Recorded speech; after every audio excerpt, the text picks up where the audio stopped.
Hello. तो आज हम आरआरबी एनटीपीसी एग्ज़ाम का 2025 के लिए मोस्ट इम्पोर्टेंट क्वेश्चन लेकर आए हैं।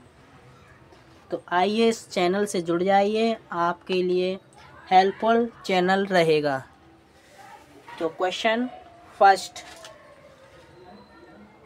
निम्नलिखित में से कौन सी शक्ति की इकाई नहीं है? सोचो और बताइए। आंसर इज बी करेक्ट हो जाएगा इसका, किलोवाट घंटा। कैसे हो जाएगा? किलोवाट घंटा ऊर्जा का मात्रक है। इसे विद्युत ऊर्जा की खपत की मात्रा के रूप में व्यक्त किया जाता है।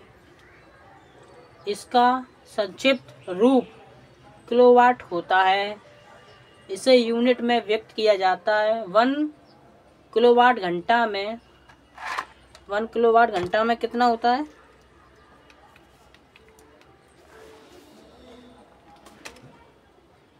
1 किलोवाट में कितना घंटा होता है? 3.6 इंटू 10⁶ जूल होता है। ठीक है, जबकि जूल प्रति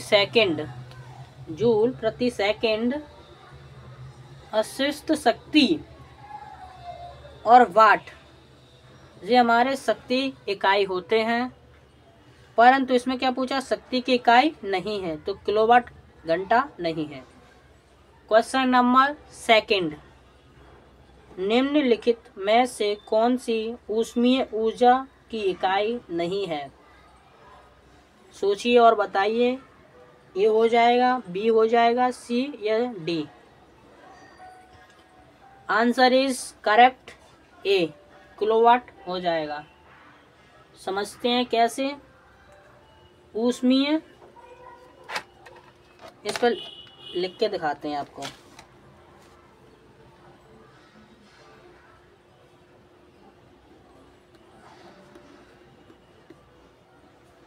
ऊष्मीय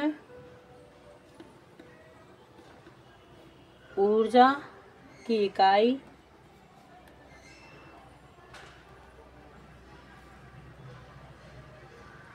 किलोवाट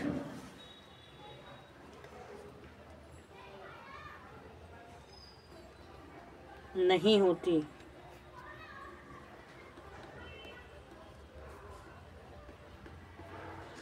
ठीक है, किलो वाट विद्युत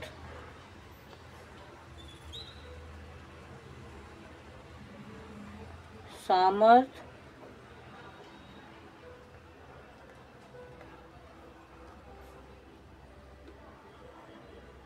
अथवा शक्ति की इकाई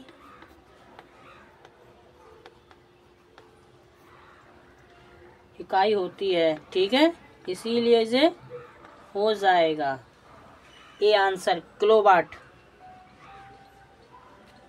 ऊष्मीय ऊर्जा की इकाई किलोवाट नहीं होती है। किलोवाट विद्युत सामर्थ्य अथवा शक्ति की इकाई होती है, इसीलिए A is correct, kilowatt. Question number third, प्रेरित विभवांतर की एसआई इकाई है। ये तो आपको पता ही होगा क्या होता है। इसका answer is correct answer B. कैसे? क्वेश्चन नंबर चौथा, निम्नलिखित में से किसके अणुओं के बीच आकर्षण बल अधिकतम होता है? आंसर इज द्रव हो सकता है, गैस हो सकती है, प्लाज्मा हो सकती है या ठोस।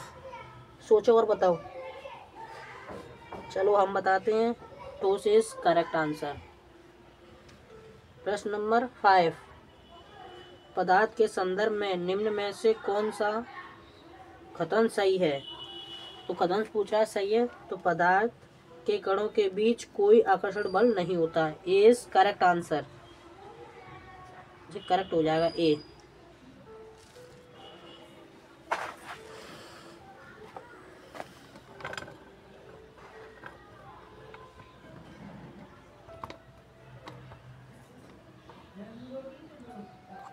क्वेश्चन नंबर 6, ठोस के कणों के संदर्भ में निम्न में से क्या सही है? बताइए कौन सा सही है।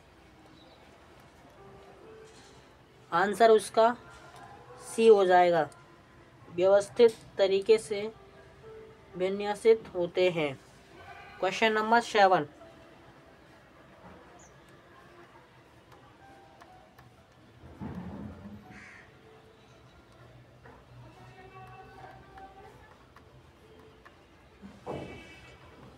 जीव विज्ञान की कौन सी शाखा वंशानुक्रम पैटर्न के माध्यम पर केंद्रित है?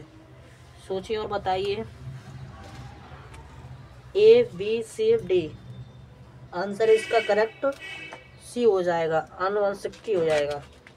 प्रश्न नंबर 8, सब्जियों, फलों और फूलों जैसी उच्च मूल्य वाली फसलों की खेती को क्या कहा जाता है? A B C D. तो आंसर इज डी करेक्ट हो जाएगा, ऑर्टिक। प्रश्न नंबर 9, कोशिकाओं के अध्ययन को कहा जाता है? ए बी सी डी, बताइए। Answer is C correct, cytology कहा जाता है। क्वेश्चन नंबर 10, एक पारिस्थितिक यंत्र की गाढ़ श्रृंखला और इससे होने वाली ऊर्जा प्रभाव से संबंधित कुछ कथन नीचे दिए गए हैं। कथन का चयन कीजिए। बताइए कौन सा कथन का चयन हो सकता है। आंसर इज सी करेक्ट, जीव का कोशी स्तर जितना निम्न होता है उसमें उतनी ही कम ऊर्जा होती है। सी इज करेक्ट आंसर।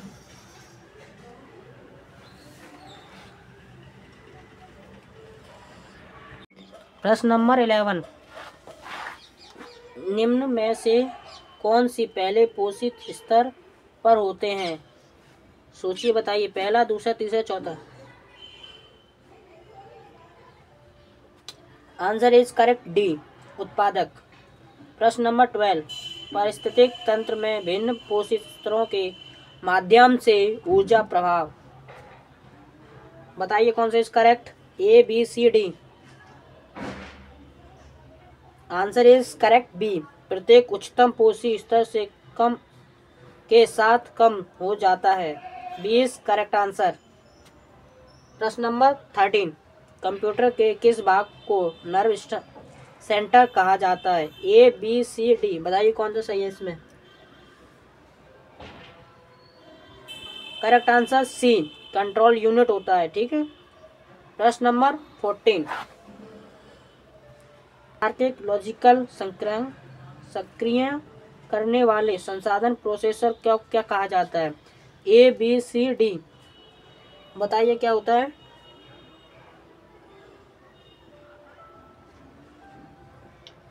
ALU कहा जाता है। ठीक है, अंकगणित और तार्किक लॉजिकल को। प्रश्न नंबर 15, निम्नलिखित में से कौन सा आमतौर पर कंप्यूटर का पेरिफेरल नहीं माना जाता? A B C D.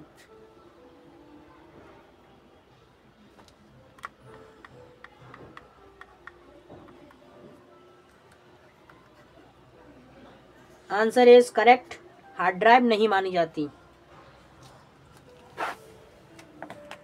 प्रश्न नंबर 16 को पढ़ते हैं। इनमें से कौन सा पाषाण युग स्टोन एज के 3 प्रमुख कालों के अंतर्गत नहीं आता है? बताइए, पहला, दूसरा, तीसरा, चौथा। क्या हो जाएगा? A B C D. Answer is correct, ताम्र पाषाण होता है स्टेज ए। 17, भीमबेटका की गुफाओं के खोज कब हुई थी? बताइए कब हुई थी? ए बी सी डी, इस कौन सा करेक्ट आंसर है इसमें? तो आंसर इसका करेक्ट बी हो जाएगा। 1957 से 58 तक खोज हुई थी। प्रश्न नंबर 18 करते हैं। भीमबेटका के 16 श्रम निम्नलिखित में से किसके लिए प्रसिद्ध हैं?